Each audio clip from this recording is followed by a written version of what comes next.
Bonjour à tous et bienvenue sur la chaîne de la Scalping School. Alors aujourd'hui pour la Market Update, nous allons continuer à analyser le BTC, l'Ether, le Solana et nous finirons comme d'habitude par le Gold et le Nasdaq. Allez, c'est parti, on commence de suite avec le BTC. Alors BTC Zone Daily, nous y sommes toujours dedans. Alors en H4, toujours la zone est toujours basse.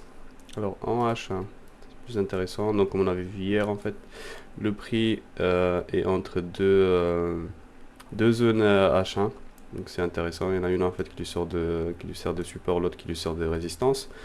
Donc pour le moment nous sommes dans un range. Tant qu'il n'a pas cassé à la hausse ou à la baisse, on va juste se balader ici. Donc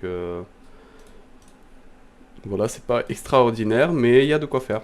Il y a de quoi faire. Il y a des petits setups à prendre à gauche à droite. Donc pour le moment, cette zone nous sert de résistance et ici elle nous sert de support. Voilà, pas grand chose à dire sur le BTC. De toute façon, il faut attendre en fait qu'il casse une des deux zones. Donc c'est assez rapide aujourd'hui, en tout cas sur le BTC. Allons voir l'Ether. L'Ether, ça sert à rien que je commence par le daily. Vous savez très bien que la zone est super haute. Alors, un H4. On a bien vu, on a SFP ici une fois, on a repris de la liquidité, on a comblé le gap, on a repris le high, on a re-SFP, on est revenu. Donc c'est comme le BTC, ils sont en range, il est aussi en range. Du coup, petit ABC ici, on était revenu sur une zone H1 ici, qui a tenu, qui a propulsé le prix plus haut. Donc c'est à peu près la même chose, je sais pas. Oui, voilà, ah oui, ok, donc je l'avais mis ici. Hop, je mets là, en zone H1. Parce que finalement, M15, c'est plus ou moins la même chose. De toute façon, je peux remettre ça comme ça, en M15, genre. Allons voir quand même ce que ça donne en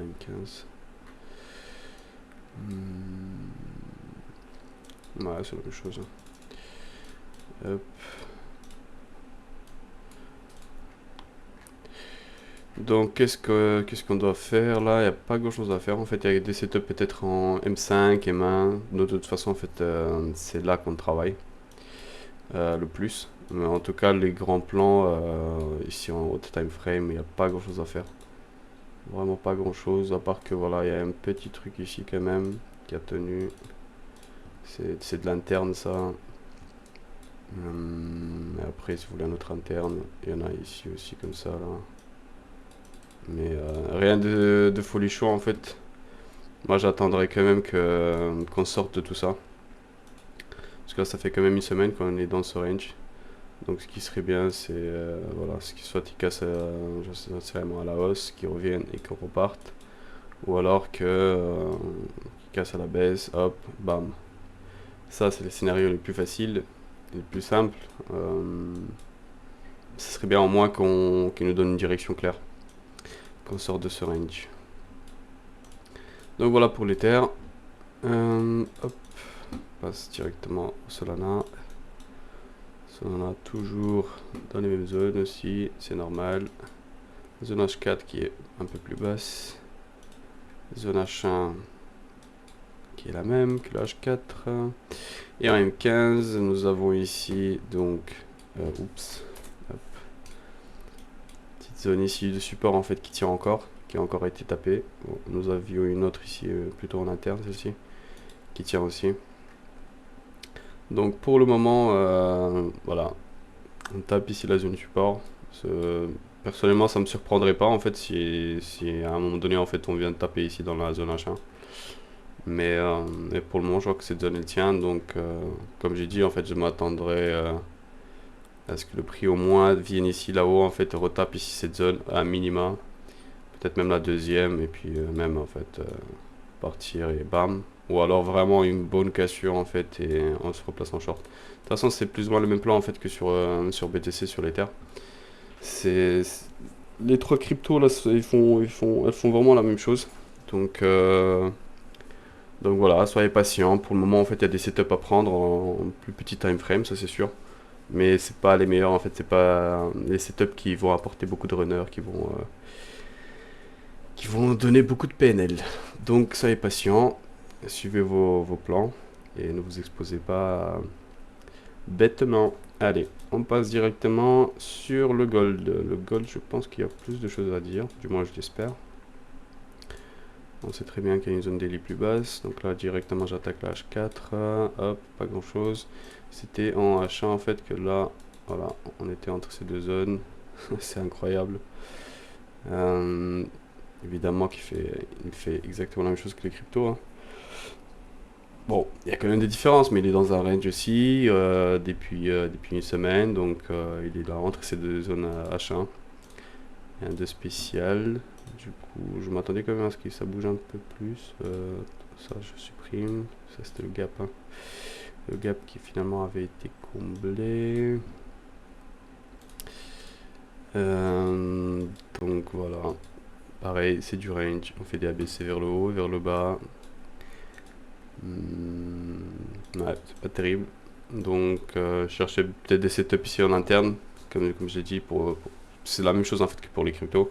Pour moi, tant qu'il sort pas en fait de ce range là, soit par le bas, soit par le haut, je ne jouerai pas. Ou alors, peut-être que s'il vient ici en fait, déjà taper les extrémités du range en fait, c'est déjà plus intéressant que de faire des trucs ici au milieu. Enfin là, de mon point de vue, c'est pas intéressant. Ok, c'est tout pour le gold. Allons sur le Nasdaq. Nasdaq. En H4. Un Nasdaq quand même, il se rapproche quand même de sa zone H4. C'est plus ou moins la même chose que les autres actifs que j'ai analysés, mais il y a quand même une différence. Lui, c'est quand même des zones plus grandes et il bouge quand même, hein. Gold, là, on a vu, il était en plein milieu. Sol, il était en bas, là, en interne. Tandis que lui, là, le Nasdaq, il a bougé quand même. Donc ça, c'est intéressant. Au moins, il se déplace petit à petit vers le haut. J'attends quand même qu'il vienne ici dans sa zone H4, vous le savez bien.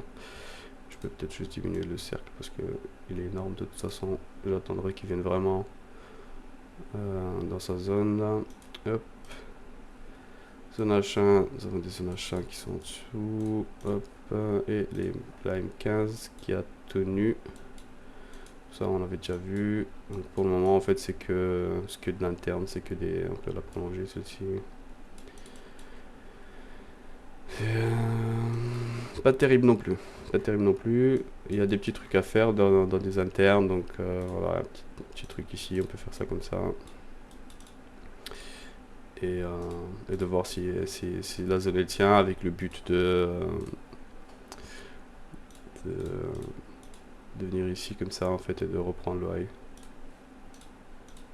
De retarget le high. De toute façon, tant qu'il casse pas, c'est ce qu'il faut faire. Il faut essayer de reprendre les high à chaque fois qu'il retouche des zones de support. Jusqu'à sa zone H4 qui n'est plus très loin. Donc attention, ça peut aller assez vite. J'ai pas regardé encore les news. Mais ça pourrait aller assez vite là. Du moins il se rapproche petit à petit. Donc bon, tant qu'il n'a pas vraiment cassé une zone, tant qu'il n'est pas venu ici, tant qu'il n'a pas cassé vers le haut, qu'il nous a pas redonné des signaux en fait baissiers, de toute façon il faut continuer à longue. C'est mon plan en tout cas. Donc voilà, pour moi c'est tout en tout cas. Il n'y a pas eu grand chose à dire aujourd'hui. Bon bah on le sait en fait, le marché est range, comme on a pu l'observer ensemble. Donc soyez vigilants, regardez quand même les zones que je vous ai montrées. Si jamais le mouvement, enfin les marchés font des mouvements assez importants, regardez comment ces zones réagissent. Et essayez de vous placer en fonction de votre strat, de vos confirmations. En tout cas, merci d'avoir regardé cette vidéo. Merci de nous rejoindre sur le Discord si vous avez des questions, si vous voulez voir ce que nous faisons, PNL, etc. Enfin, peu importe si vous êtes curieux. En tout cas, passez une bonne journée. Soyez vigilants sur les marchés financiers. Ne donnez pas votre capital facilement. Essayez toujours d'en gagner. Et faites attention à vous. Allez, tchuss tchuss. À demain les gars. Ciao ciao.